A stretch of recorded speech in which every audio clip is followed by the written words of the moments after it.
প্রত্যেক দিনের মতো আজকেও হাঁটতে বেরিয়েছিলাম, কিন্তু আমার আজ উঠতে একটু দেরি হয়ে গেছে। যাকগে, বেরোলাম। ওই যে বলে না, যা হয় ভালোর জন্যই হয়। ভালোই হয়েছে। প্রত্যেক দিন সূর্য ওঠার আগেই বাড়ি ফিরে আসি, কিন্তু আজ দেরি হওয়ার জন্য সূর্যোদয় দেখতে পেলাম। কুয়াশা ঘেরা সকালে সূর্যদেবের এমন সুন্দর রূপ দেখে আমি অভিভূত। পাহাড়ের সূর্যোদয় দেখে যেমন অনুভব করেছিলাম, একদম তেমনই অনুভব করছিলাম। হাঁটতে হাঁটতে কিছুটা এগিয়ে এসে দেখি আর এক চমৎকার দৃশ্য। দেখুন, ওই গাছটায় পাখিগুলো কেমন করে কিচিরমিচির করছে।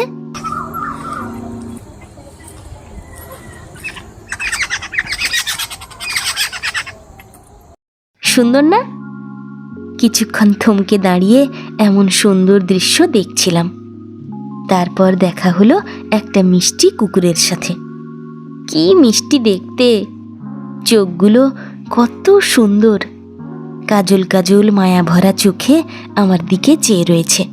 আমরা এতটাই ব্যস্ত হয়ে পড়েছি যে আমাদের আশেপাশের সৌন্দর্যগুলো আমাদের চোখে ধরাই পড়ে না।